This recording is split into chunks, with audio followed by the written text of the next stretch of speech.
Welcome back to the Budget Gamer channel. Today's review I am super excited about for two reasons. One, because I'm an 80s kid. Albeit late 80s. I was alive. Anyway, moving on. And for the second is because this game was actually recommended to me by a subscriber who will go unnamed. Not. Dude Noobum, you are awesome. Thank you so much for sending this game my way. It's been almost nonstop. I got no work done yesterday because I was playing this game. Anyway, even though I normally lean toward the Switch for game reviews because the budget indies are really underrepresented, this is actually one that was released for PS4 by a third-party developer, and it's called Mystik Belle. If you're an anime fan or have seen Little Witch Academia, you may see some parallels, but don't get me wrong, this is not something that was a ripoff. Like, I wish there was a game for Little Witch Academia, and Mystik Belle fulfills all those desires. The introductory graphics are beautiful, and it throws you right into this storyline of this headstrong, mischievous little witch living in an academy for witches. She's confronted while practicing her fire spells in a hallway by some unknown assailant, and then charged for actually messing up one of the witch's brews.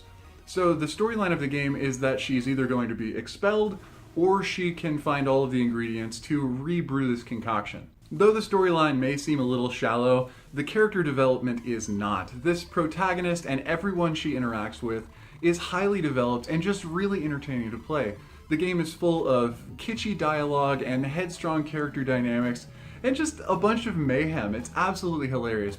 Most of the game will be spent navigating around and through the academy, jumping on platforms and navigating your way to different rooms to find new characters to figure out how to actually advance your progress toward finding these three main items. Encountering characters such as friendly half-trolls with self-esteem issues, or quirky scientist students trying to resurrect their own version of Frankenstein.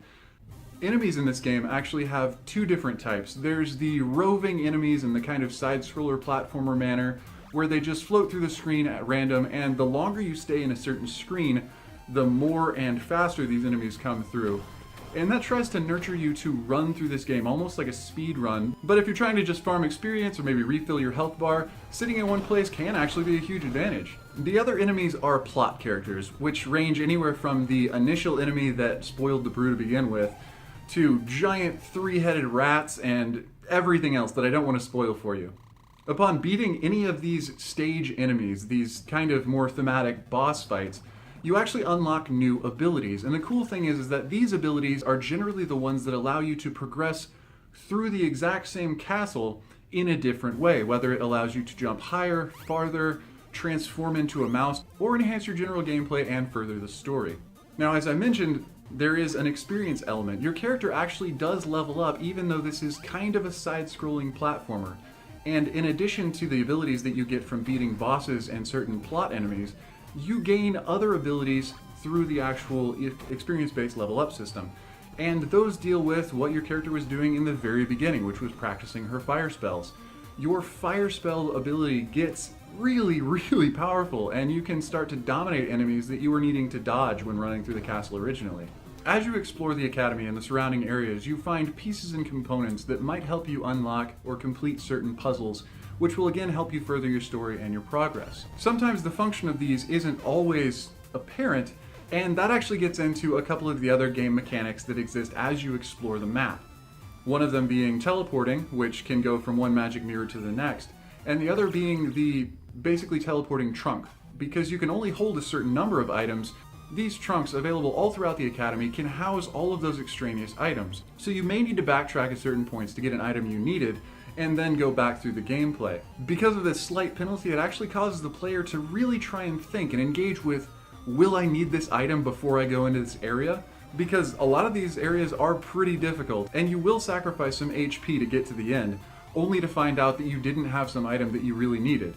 But fortunately, these trunks are all throughout the map, so the penalty isn't really that big. But it does nurture some level of investment for the player, and I love that about this game.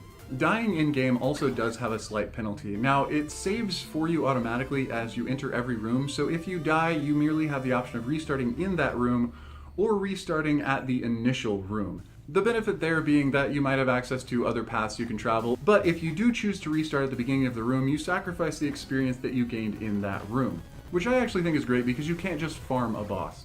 You actually have to figure out how that character battles and why you died in order to actually get past that stage, and it forces the player to develop just as much as the character does. Overall, Mystik Belle, with its quirky, well-developed characters, its gorgeous pixel art, and its really intuitive controls, is just a great game and a pleasure to play. I was intending initially to record some footage of gameplay, and I thought maybe after 10 or 15 minutes I'd cut it off and see what I had. And when I looked up at the clock, it had been well over 2 hours. I literally got nothing done that evening. If you're a fan of indie or third-party games and you happen to have a PS4 or a Vita you can stream from, I would definitely say that this game should be on your radar if you're a fan of platformers, side-scrollers, or just in a late 80s retro style. Well, that's it for the review of Mystik Belle. And if you have a game that you think I might enjoy playing or would love to see a review of on this channel, feel free to suggest it in the comments.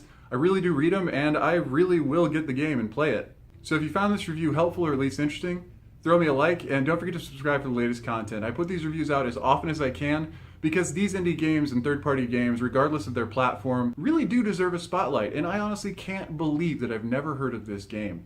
Anyway, this has been Budget Gamer. Thanks for watching.